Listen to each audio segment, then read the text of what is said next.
하나님 말씀 우리 함께 나누겠습니다. 에베소서 5장 1절부터 2절 되겠습니다. 우리 한 목소리로 읽으시겠습니다. 자, 시작.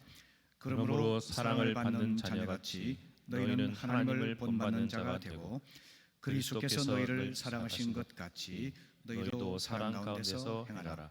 그는 우리를 위하여 자신을 버리사 향기로운 제물과 희생 제물로 하나님께 드리셨느니라.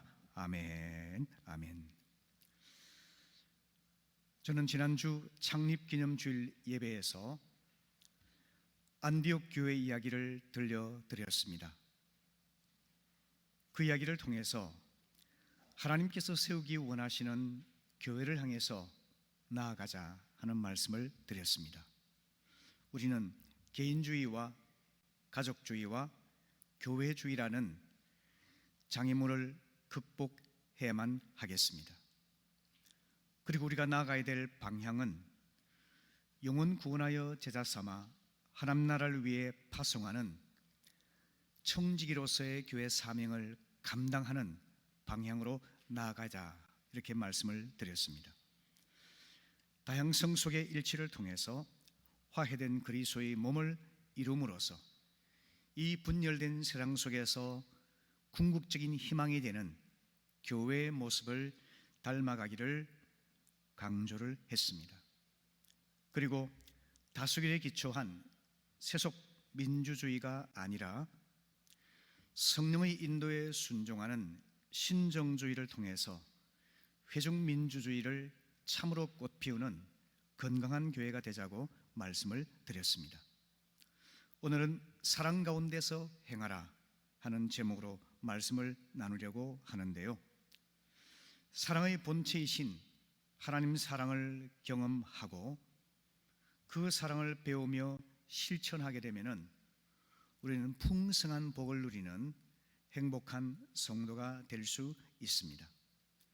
오늘 사랑 가운데서 행할 수 있는 실제적인 원리에 대해서 함께 살펴보려고 합니다. 그 첫 번째는 나 자신이 하나님의 사랑을 입은 자녀임을 확신하는 것입니다.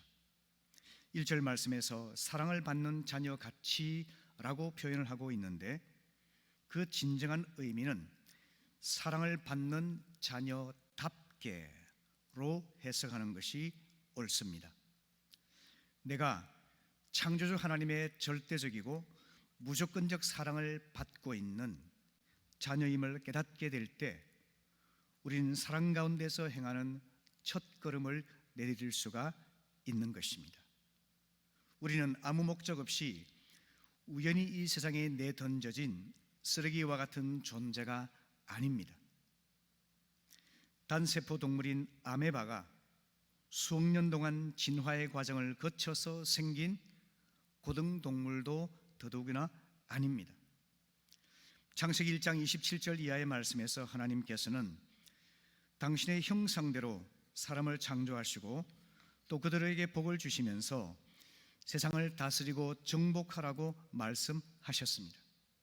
그리고 하나님을, 사람들을 비롯해서 하나님 만드신 모든 것을 보시며 심히 기뻐하셨습니다. 인간은 하나님의 거룩한 형상으로 창조된 소중한 존재입니다.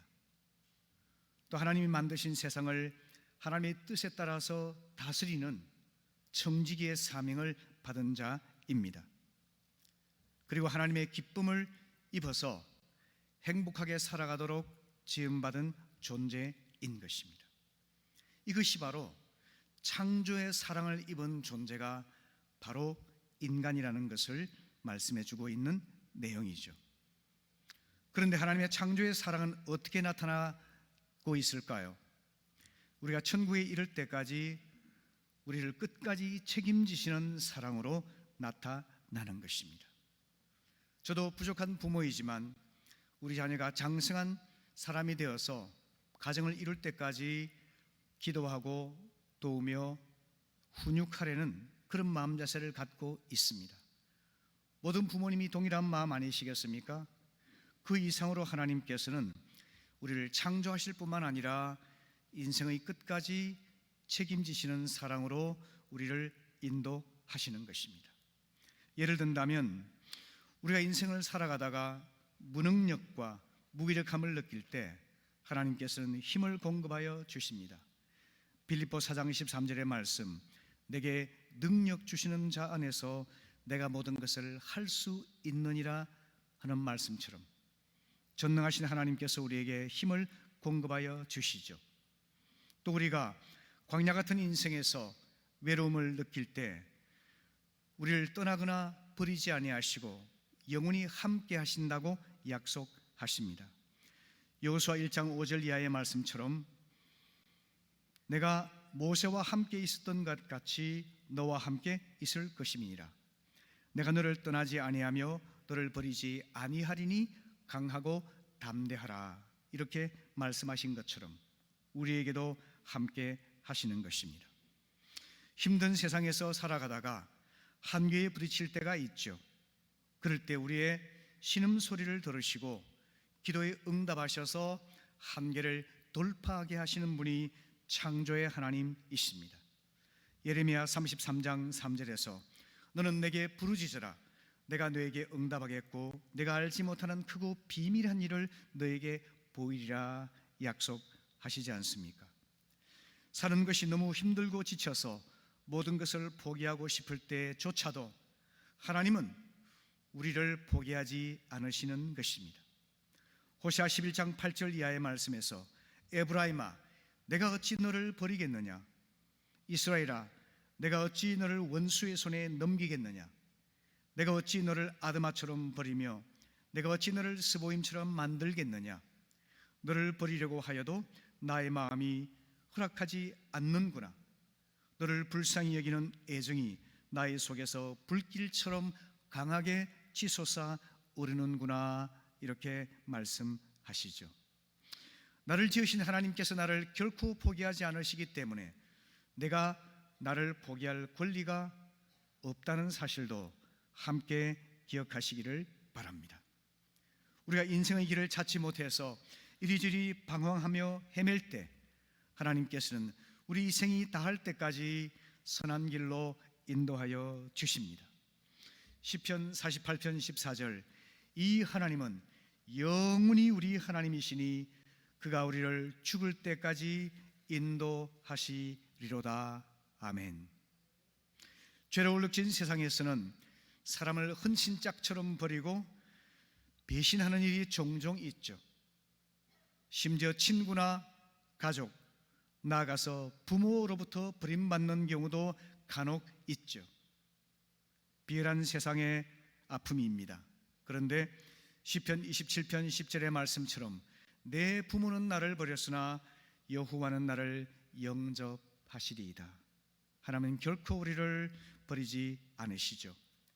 사람들로부터 거부당하고 아무런 가치 없는 천덕꾸러기라고 여기게 되었을 때 하나님께서는 이렇게 말씀하십니다.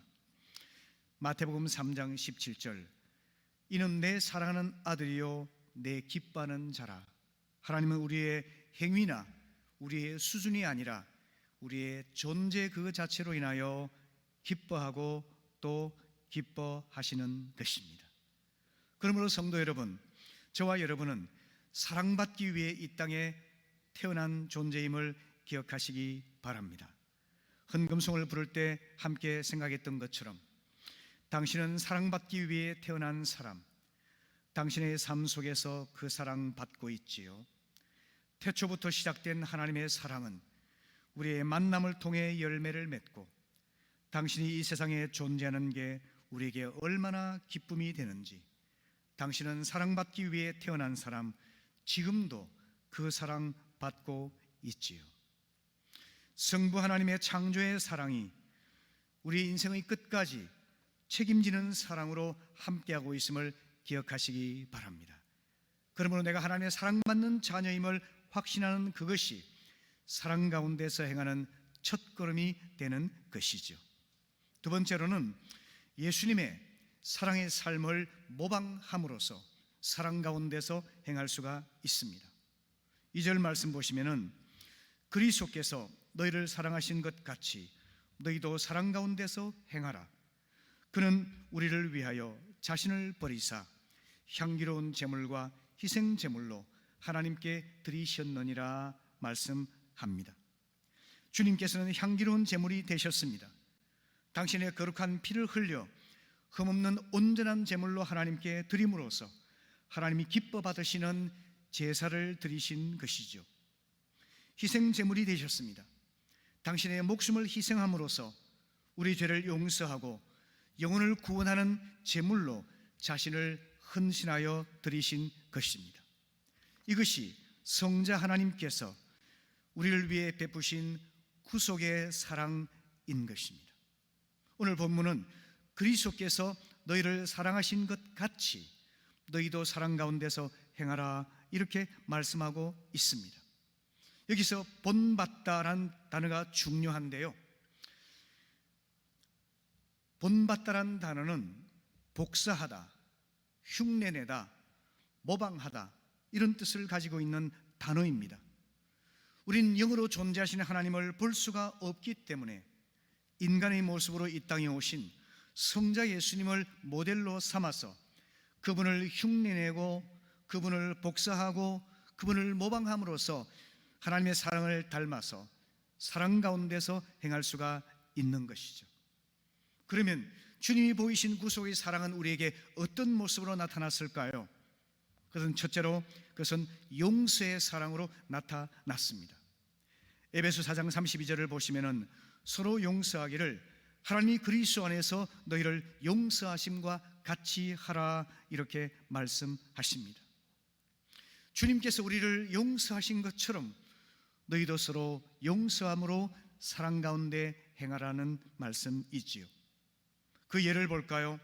요한복음 13장 1절을 보시면은 유월절 전에 예수께서 자기가 세상을 떠나 아버지께로 돌아가실 때가 이른 줄 아시고 세상에 있는 자기 사람들을 사랑하시되 끝까지 사랑하셨다라고 기록하고 있습니다.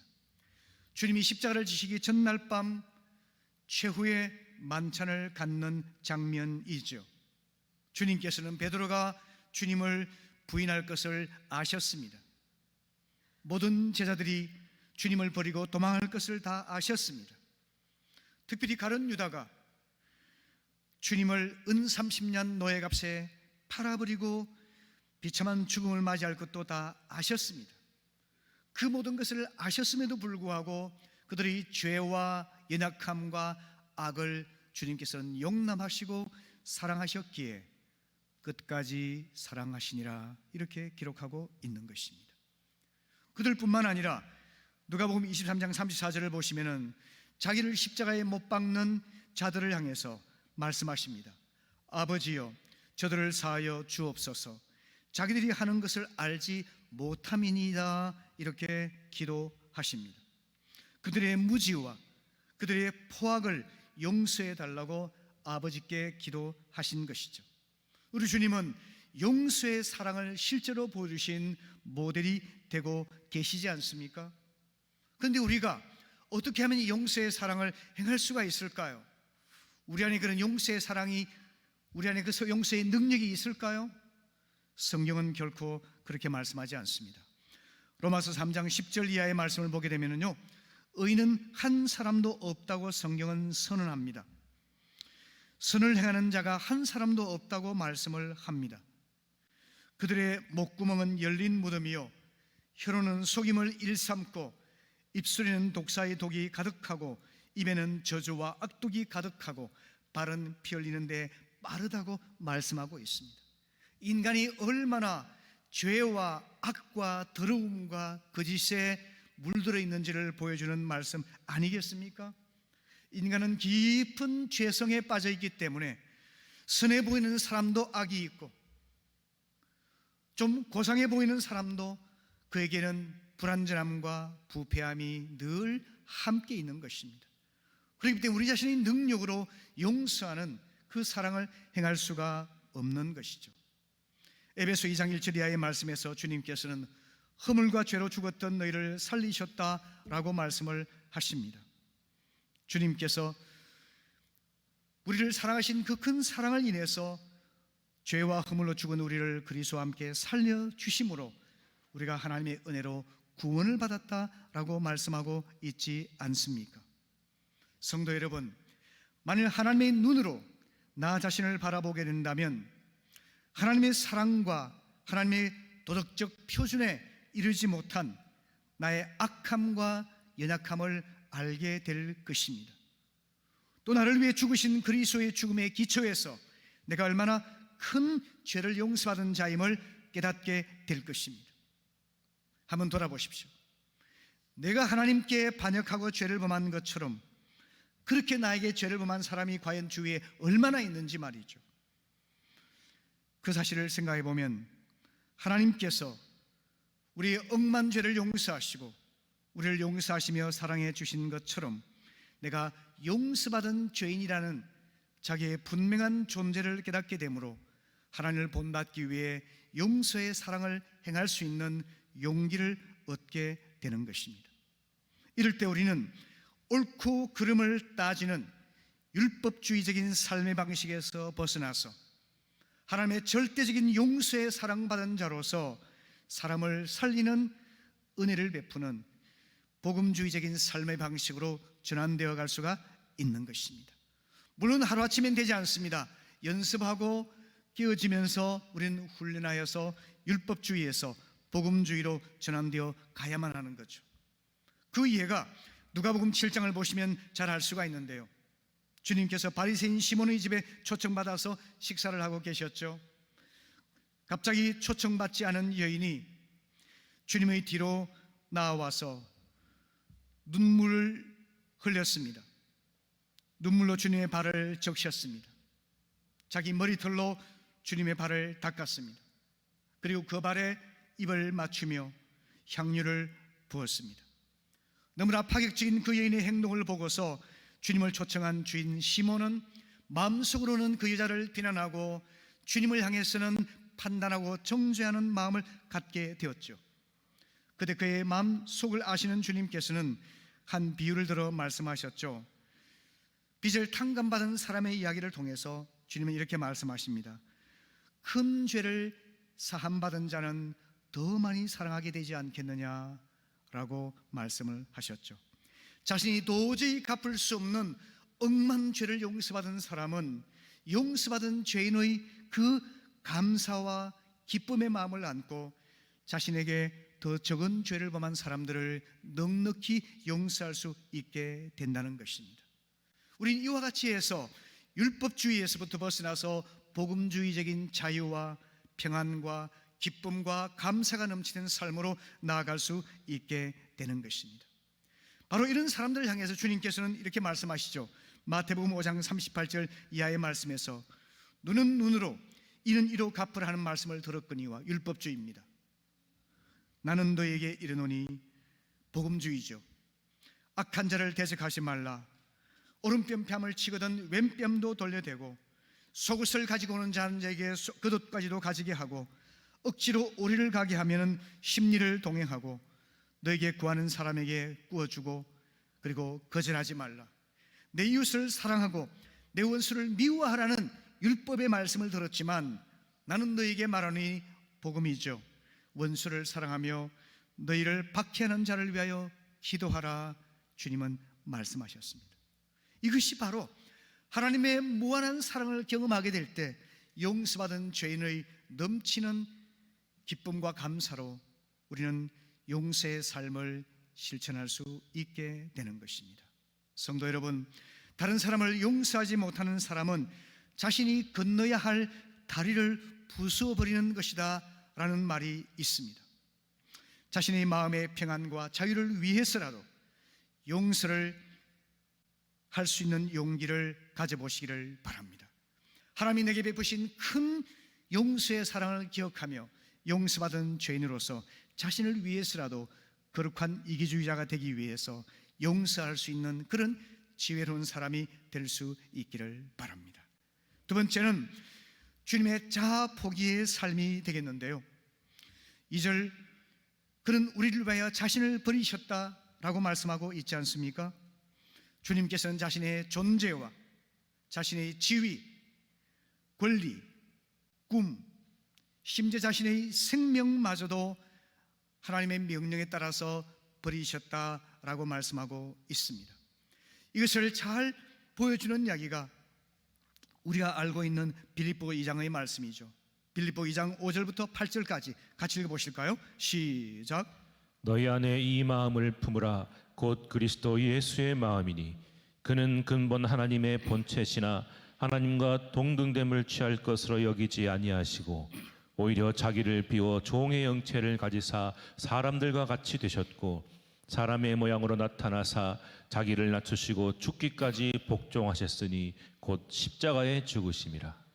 아멘. 하나님과 동등하신 하나님의 아들 예수님께서는 자기의 지위를 버리셨습니다. 하나님으로서 자기 권리도 포기하셨습니다. 자신을 비우시고 낮추셔서 이 땅에 내려오셨습니다. 아버지 뜻에 복종하여서 죽음까지도 맞이하셨습니다. 이것을 성경은 자아 포기, 자신을 버리시는 사랑이라 이렇게 표현하고 있습니다. 주님의 구속의 사랑을 경험한 사람처럼, 주님처럼 자기를 부인하고 자아를 포기하면서 사랑의 삶에 도전할 수 있게 될 것입니다. 그래서 주님께서는 누가복음 9장 23절에서 말씀하셨죠. 아무든지 나를 따라오려거든 자기를 부인하고 날마다 제 십자가를 지고 나를 따를 것이니라, 이렇게 말이죠. 성도 여러분, 나의 당연한 권리와 나의 자존심, 내 수고에 대한 보상, 나의 꿈, 심지어 내 존재와 생명마저 포기하신 그 주님의 뒤를 따라서 자아를 부인하고 자신을 버리는 그런 사랑을 조금씩 우리가 배워가게 될 때 우린 사랑 가운데서 행하는 행복을 누릴 수가 있는 것입니다. 자신을 버리는 사랑에는 반드시 아픔이 있게 마련입니다. 네 가지 사랑이라는 유명한 책을 쓴 C.S. 루이스는 이렇게 말하였습니다. 사랑은 상처받는 것이다. 누군가를 사랑해보라. 그러면 곧 당신은 상처받게 될 것이다. 만일 상처받기를 원치 않거든 그 누구도 사랑하지 말라. 당신의 마음을 아무에게도 주지 말라. 당신의 마음을 철장 안에 굳게 가두라. 그리고 적당한 예의와 고상한 취미로 당신의 마음을 꽁꽁 동여 매라. 그러면 당신은 결코 상처 입지 않을 것이다. 그러나 그 안에서 당신의 마음은 누구도 사랑할 수 없는 굳은 마음으로, 누구도 가까이 하지 못할 단단한 마음으로, 그리고 누구도 치료하지 못할 치료 불능의 마음으로 변질될 것이다. 이렇게 이야기를 했습니다. 성도 여러분, 자아를 포기하고 사랑을 따라가려고 하는 것은 상처를 받게 마련입니다.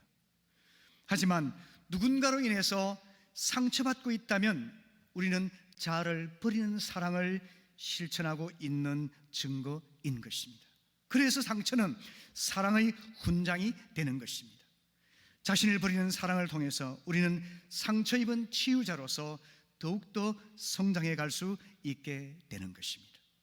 세 번째로 주님께서는 사랑의 삶으로 드림의 모범을 보여주셨는데요, 향기로운 제물과 희생 제물로 자신을 하나님께 드렸다라고 말씀하고 있죠.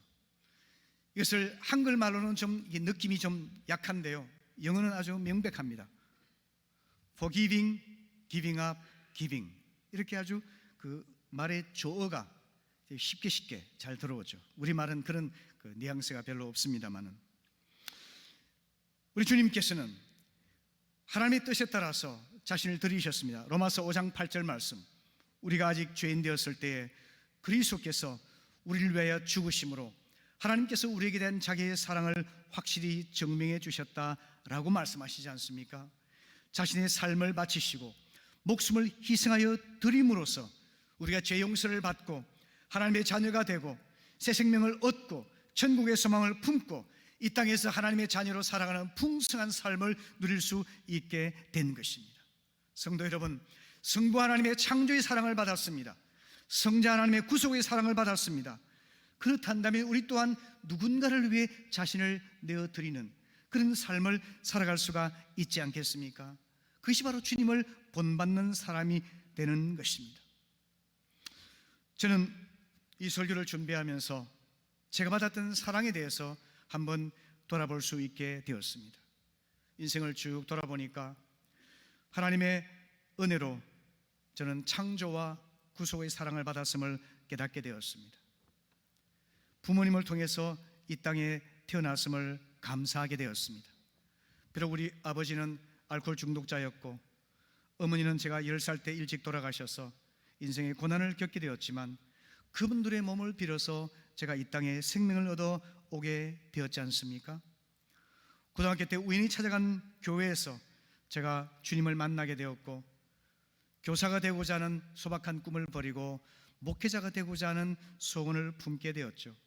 교회의 은혜에 제가 감사드리지 않을 수가 없습니다. 대학을 마치고 신학교를 가서 열심히 공부하던 중 깊은 심적인 고민이 있어서 학교를 그만두려고 하고 있을 때에 제 친구분이 자기가 한 달 아르바이트한 돈을 저에게 다 주면서 여행을 다녀오라고 권면했습니다. 혼자 강원도와 여러 곳을 다니면서 마음을 정리한 끝에 저는 신학교로 다시 돌아올 수 있게 되었습니다. 친구의 우정에 대해서 감사하지 않을 수가 없습니다. 미국 유학 중에 성도들 통해 입은 사랑을 잊을 수가 없습니다.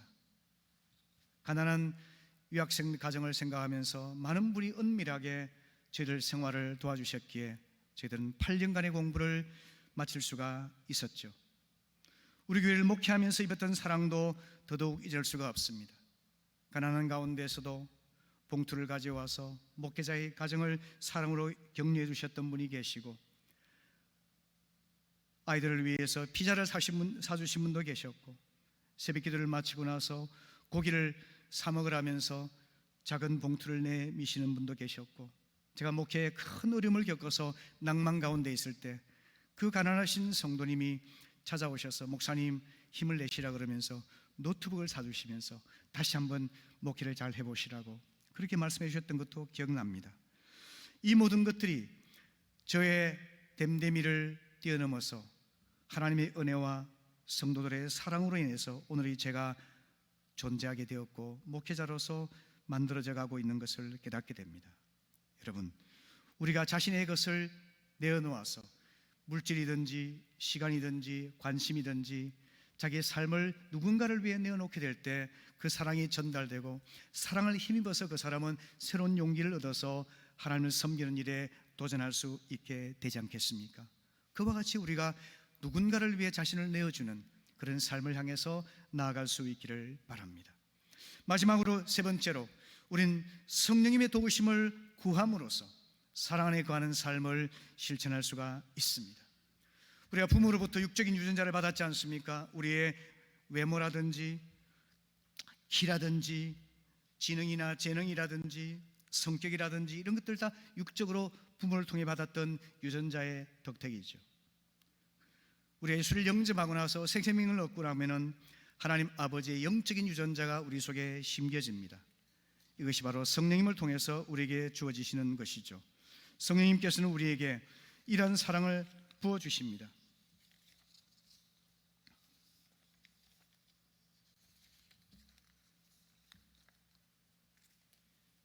죄송합니다.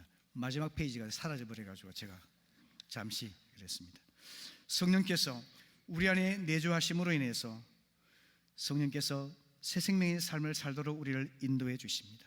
요한복음 7장 37절 이하의 말씀에서 주님께서는 믿는 자에게 성령이 생수처럼 부어질 것을 우리에게 말씀하고 계십니다. 또한 요한복음 14장 16절에서는 보혜사 성령께서 우리와 함께 하셔서 영원토록 우리 삶을 인도하실 것을 말씀하십니다.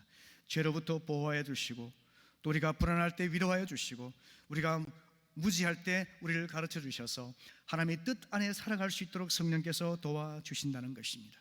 성령께서 우리 안에 내주하시기 때문에 우리는 하나님 안에서 놀라운 일을 행할 수가 있는데요, 요한복음 14장 12절 말씀에서 나를 믿는 자는 나의 하는 일을 저도 할 것이요 또한 이보다 큰 것도 하리라 말씀하셨습니다.